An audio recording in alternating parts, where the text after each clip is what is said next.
Hey y'all, welcome back to In the Orange Seat. I am Zambria Asante. I am one of the co-founders of Swella, and today it is all about hair health and scalp health, especially while you're wearing braids. Today we have an amazing dermatologist, Dr. Krieger, and she is from Atlanta. And so I want you to introduce yourself, share with the people why you got into dermatology, and just a little bit more about yourself before we get into some questions. Thank you so much for having me in the orange seat. I'm super happy to be here. And I could talk all day about this topic, which would probably bore everyone to death. But I'm happy you're here and also happy that you want to learn more. So thanks, Embria, for that. I'm Lauren Krieger. I am a dermatologist based in Atlanta. I have a special interest in hair care and hair health as well as disorders that affect hair. So thinking about hair loss or alopecia, as well as just overall the strength of the hair. It's a topic that's super important. It's kind of been ingrained in me since childhood. And I think dermatology, especially here, is just fantastic and has such an impact on people's lives. So, something I'm truly passionate about. Love that. And you specialize in kind of hair health or scalp health for women of color, which is different because of our certain needs and the protective styles that we wear. So we're excited to get into a few questions that we always get via DMs or just people that we run into on the streets. And so the first question I have for you is a lot of people wear braids kind of year round, just it just depends on the weather. And for some people, braids mean, okay, I don't have to do anything with my hair and I could just let it be. But as you kind of wear braids, you notice you get dandruff or you get buildup and things like that. What is something that you would recommend for people who are wearing braids consistently throughout the year and are dealing with any dandruff or a dry scalp? That's such a great question. I'm happy we started off on that question because, frankly, I have so many people who come in to see me for this condition, which we call seborrheic dermatitis, or commonly known as dandruff. And it's actually a loaded question because there's, quite a bit to it, actually. So there is a yeast that lives on everyone's skin and scalp. It loves greasy areas, which is why the scalp is so common, and it's called Malassezia. So that yeast that lives in our scalp, some people make a reaction to it and others don't. And if you make that reaction to the yeast, you get what's called dandruff or buildup. And we can treat it in a couple of different ways. So, one, we can lower the amount of yeast that we have on the scalp. And that's done with things like washing, shampooing, cleansing the scalp, right? And then we can also lower your body's response to that yeast or the inflammation by things like steroids. But when we think about, what we need to do to maintain when we have braids, braids are such a versatile style because they offer, a style that you can wear for quite some time. But that means that there is the potential for that yeast buildup or that oil buildup to be happening on the scalp. And we will have to refresh that, right? We'll have to take care of that. So, ways to do that. We typically recommend washing. If this is a problem for you, if seborrheic dermatitis is a problem for you, we want you to wash every 7 to 10 days. Another plus about braids is that you can do that. You can wash braids, right? Especially some styles, you can wash through that. So that's something to consider. There are also some formulations of products that you can use that allow you to be applied directly to kind of the part lines in the scalp. So that's nice if something comes in like a solution or a drop or a serum. Those are nice products that you can use as well. Nice. And would you say the oil-based products are better for your scalp or water-based products or something that people should be looking for? Yes, that's a good question as well. So that yeast that lives on the scalp actually feeds off of what we call sebum, which is oil based. Mm, And that's naturally produced by the body at the scalp. But if you apply something that's truly oily or fatty oil, the yeast thrives in that condition. So you probably want to go for something that is, first of all, you want to make sure you're washing off and refreshing with something, like a shampooing, right?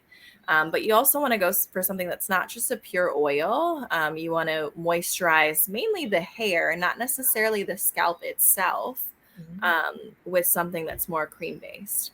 And I guess to take a detour there. So for generations, right, we have been doing what's called oiling the scalp, right? Mm. So at our part lines, we go ahead, we apply the oil at the part line, and we think that that's good to help with the dryness that we see.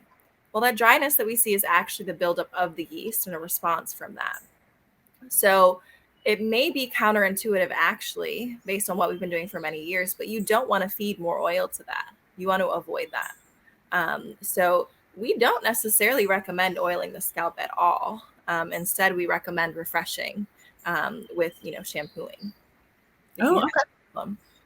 Very good. Very cool. Similarly, for buildup, a lot of us, we lay our edges. And so we're using edge control, which is a very heavy base because we want our natural hair to be slicked down throughout the day. What would you recommend for people who are laying their edges every day? Is it something that should be washed off nightly? If it should be, what are some products that are good to kind of get off that buildup in the front?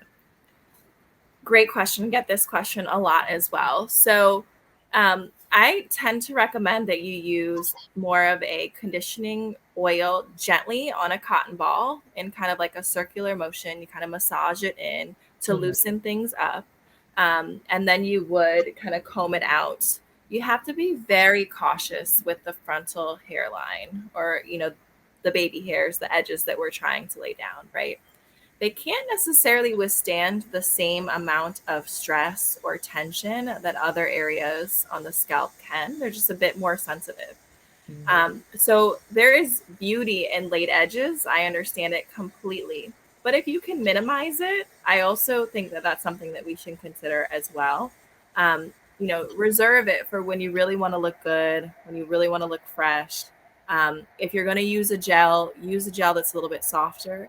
Also, another trick is don't necessarily have to use like a firm brush and a firm gel. You could consider, you know, placing things like a softer gel and then maybe wrapping just like Mhm. um, a headband over for a couple hours to help kind of things keep things in place as opposed to really like brushing and trying to get things to lay down just to be more gentle on the area. But The I'll less tension, the better. one more time. The less tension, the better is what it The sounds. less tension, the better. Yes. And I know that that's not going to be popular opinion. I know everyone loves to look beautiful um, and with laid edges, but the less tension we can put on the front, the less you're going to need to come see me for hair loss of the frontal hairline. So let's prevent it. Exactly. Another popular question that we see is sun exposure. And so it's been great seeing a lot of Black women applying sunscreen to their face, to their body every day. We kind of grown up thinking the melanin protects us from the sun and we didn't need to do anything. But as we're seeing other brands pop up and we see that we actually do need sunscreen, people are applying it every day. Now, we do have braids in the summer mostly for a lot of us who go out because it does provide a lot of versatility. Like you mentioned, we can go into swimming, we can work out and be outside, most importantly. What does that mean for our scalp? Is it something that we need to keep in mind for actually protecting our scalp from sun exposure? That's an awesome question. I think a really, really important one that we haven't seen much research on or anyone give enough attention to, right? So, one of the beautiful things about curly textured hair is that it offers some innate protection against the sun, right? So, if you had straight hair only, it fell down, the sun is beating on you, there are parts that naturally happen in that straight hair and the sun does hit it, right? Whereas curly hair that defies gravity, it's going to offer you a lot of protection against the sun just naturally because of how it falls and acts as that crown on your scalp. So that's a plus to curly textured hair. um, when we braid it, we do have some areas that then become exposed to the sun, right? And we know that the scalp is kind of directly the highest point and hit from the sun. So I would recommend that if you know you're going to be out in the sun for extended periods of time, there are some very easy powder sunscreens that you could purchase and just put down the part lines of your scalp. You can also there are sticks that are available that you could easily rub and perhaps rub in. Um, those would be my suggestions, but I think it's a great point. You do want to have sun protection. We do know melanin protects somewhat from the UV rays of the sun, but it's not perfect. Limited. It's really Right. limited. Yeah. Okay. Thank you for that. And one of my other questions is about alopecia. It's a topic that many women try to steer away from or just are maybe not comfortable talking about, but many of us do suffer from alopecia or hair loss of some sort. My first question, though, is if you are getting braids, specifically knotless braids, because it does provide less tension on the scalp, how long would you recommend keeping knotless braids if you do suffer from alopecia? Yeah, great question. I think braids are so versatile, like I mentioned before. I think another beautiful thing about braids is that they can add some camouflage, right? Like if you have a fantastic stylist or braider who is talented and can, you know, braid in a way that helps to provide some coverage of those areas that have been affected, that's a huge plus as well. Um, I think to your question, how long to keep them in, I tend to recommend, 2 to 3 months is the max that you want to keep braids in. Hmm. And you also want to give your hair a break. So if you can um, alternate styles, it's another huge plus to having curly textured hair, right? Hmm. There's so many things you can do with it. So alternating styles, wearing it naturally between your curls, finger twisting it out between your braids, excuse me. Finding another style that you can use between braids, just allow it to have a break. Another trick is that I think skilled braiders will know you don't have to necessarily rebraid all portions of the hair. You can just touch up the areas that are visible, right? So you don't have to put the repeated tension on all areas of the scalp. You can just do that in certain areas where you need a refresher, right? So those are some tips and tricks that I would recommend to make sure that you're not creating any extra tension, which is important when you're thinking about braiding and hair loss. Yeah, 100%. Another point I'll make here is that when we think about in the landscape of black hair, black hair can see any type of hair loss, right? So there's some alopecia areata, which is an autoimmune form of hair loss that has kind of circular patches throughout the scalp. There's telogen effluvium, which is increased shedding. Sometimes that happens after pregnancy or an illness. But there are a couple of forms that are more common in Black women and should be noted. One form is called central centrifugal cicatricial alopecia, or CCCA. This is a type of hair loss that happens commonly at the crown of the scalp and kind of spreads outward over time. It's anyone who's braided or seen black hair probably has seen a client with this form of hair loss, right? Um, we don't necessarily think that this is related so much to hot comb use or chemical relaxer use anymore, and we know that it runs in families, so there's probably a hereditary component. Um, and it's important to be very cautious about the amount of tension that you're putting directly on the center of the scalp with this form of hair loss. Another form of hair loss that we see in Black women is traction alopecia, which I think is relevant to the braiding conversation. So, traction alopecia is a form of hair loss that is initially reversible, but can become irreversible if it goes on for too long. And essentially, you may have seen it. There's a band-like pattern of hair loss at the frontal hairline. Oftentimes, you see little baby hairs, and then there'll be a skip area which has a lot of loss, and then you'll go back to seeing um, significant hair density behind that. So, importantly, if braiding is too tight, so if you're noticing sensation of pain, pulling, if you see any like red bumps or if you see pus filled bumps, you have to let someone know, let your braider, let your stylist know immediately. That's probably too tight. We all know that, tight adds perhaps the benefit of staying a little bit longer or looking a little bit fresher. But if you want to maintain hair health, you really want to make sure that your hair will still look nice, but it's not applying too much tension, right? No redness, no pain, no burning, no pus bumps, nothing like that. So that's important for traction alopecia. And then the next hair disorder that I want to just touch on in Black women that's important is called acquired trichorexis nodosa. So that has more to do with the hair shaft itself, so hair health.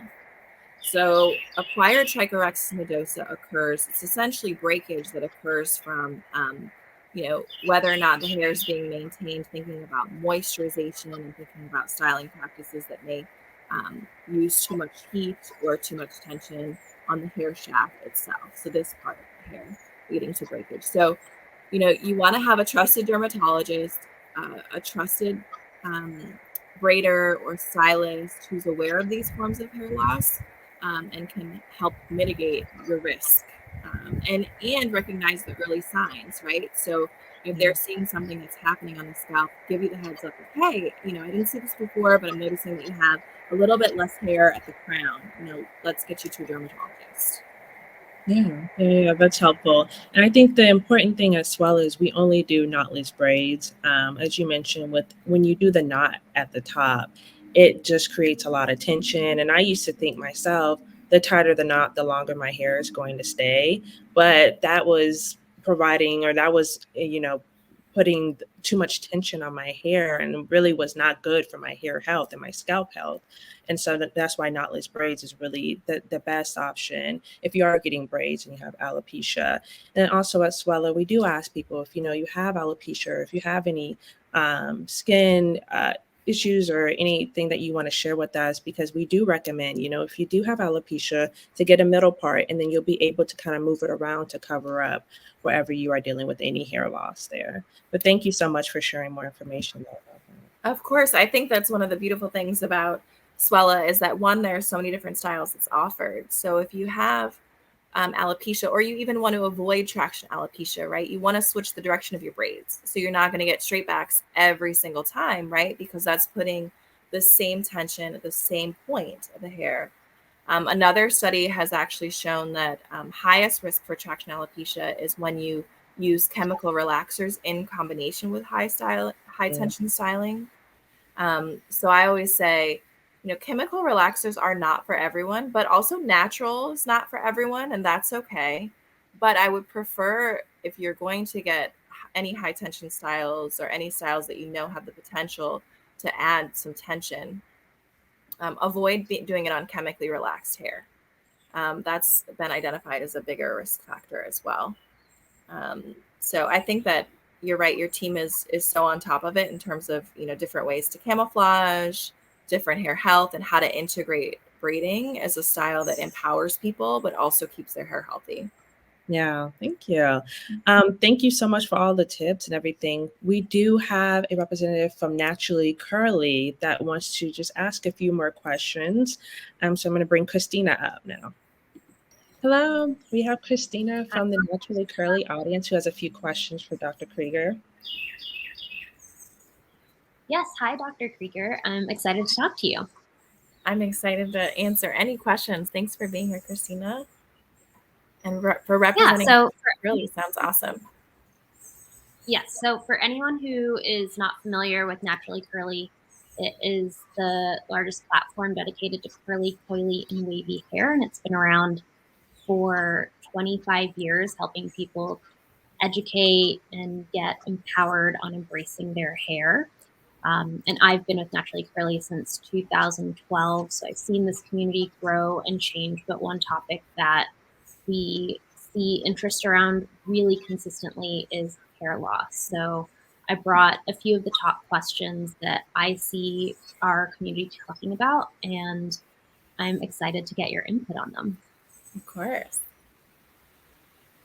So my first question is, what is the first step that you would advise for anyone who feels like they're seeing more than a normal amount of hair loss? And can you talk a bit about what a normal amount looks like, especially for curly and coily hair?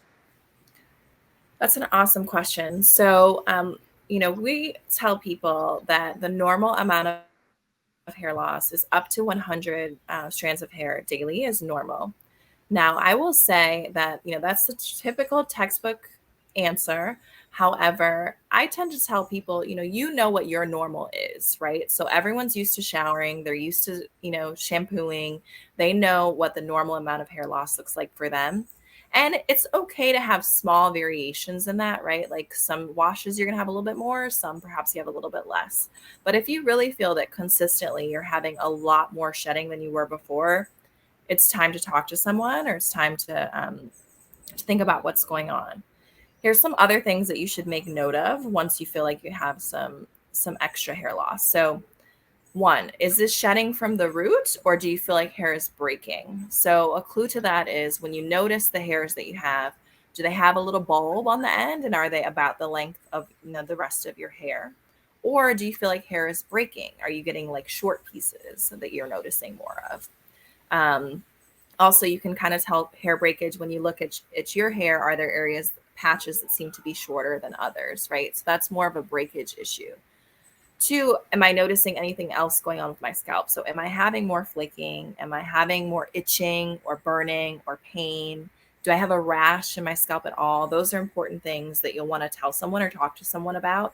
And those clues help, clue us in as to what may be going on.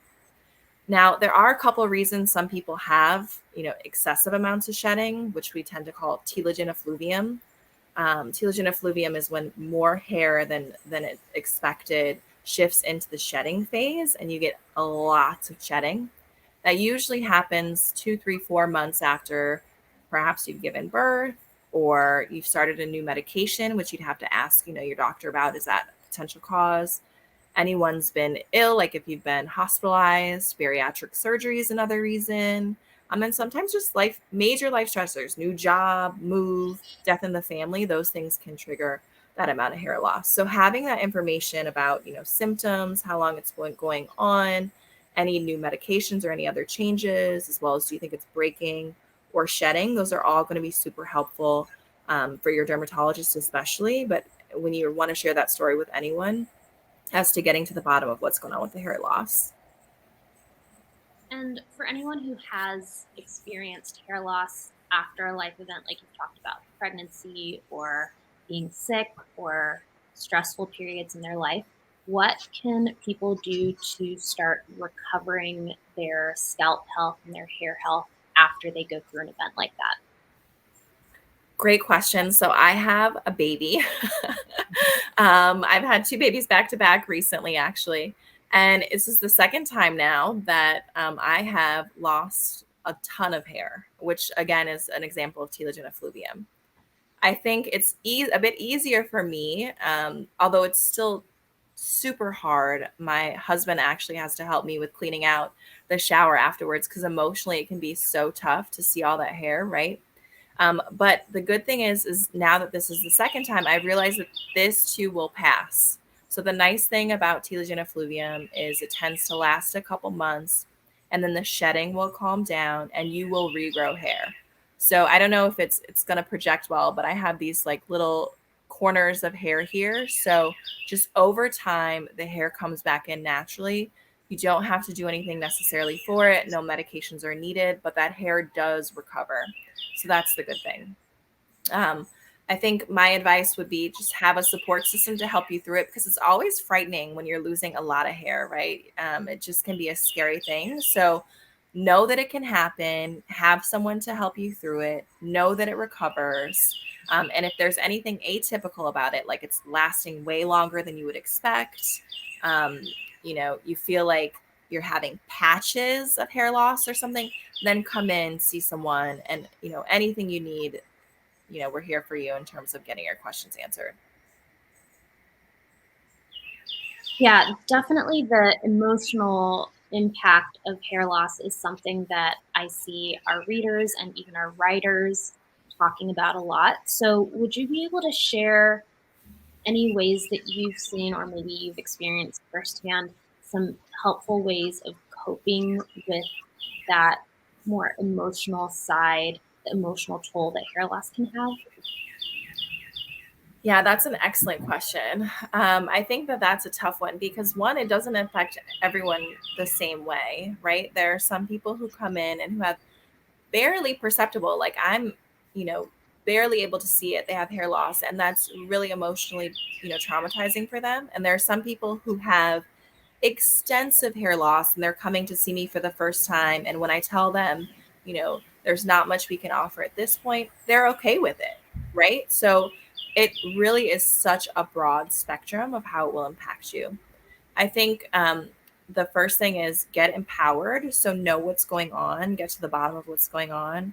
Ask, whether it be a colleague that you notice or has been vocal, a support group online, or there are some, services, products, like for example, Swella doing this, right? Just the education, seeking out that education. Naturally Curly is a wonderful resource that you can use to try to educate yourself on what's going on. And then I would say there are more formal support groups. So the Scarring Alopecia Foundation, SAF, is an example. There's an Alopecia Areata Foundation, NAF. They offer ways to connect individuals who are experiencing hair loss, and just being able to talk to someone, share experience, share tips and tricks, right? Like, there are hair fibers out there that you can use to kind of help camouflage things, right? Perhaps this powder's for you. Perhaps using these particular brand of clip-ins is enough to get you satisfied and get you, empowered and feeling good about yourself. Perhaps this one stylist I worked with before knows how to camouflage things in a unique way, right? So finding that community is really important. Yeah, I love that. And you mentioned earlier when you were talking about the different types of alopecia. With traction alopecia, you said that there are ways to possibly reverse that. Would you be able to talk a bit more about that?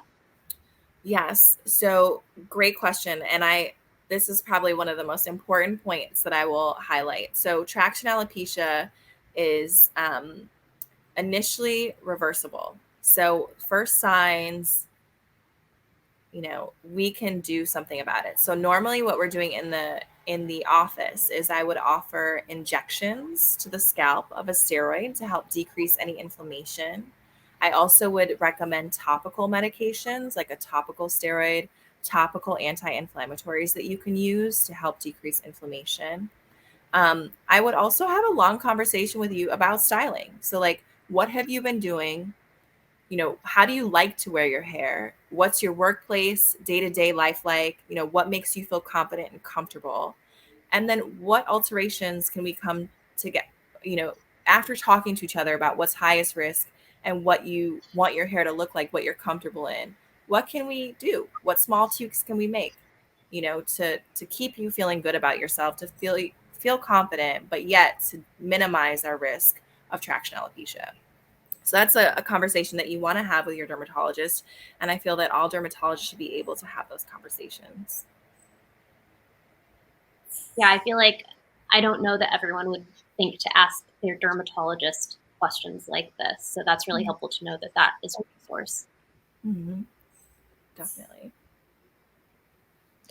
Well, thank you so much for providing tips and kind of signs to look out for alopecia, for making sure you're taking care of your scalp and your health and your scalp is a part of your health, but your hair health as well.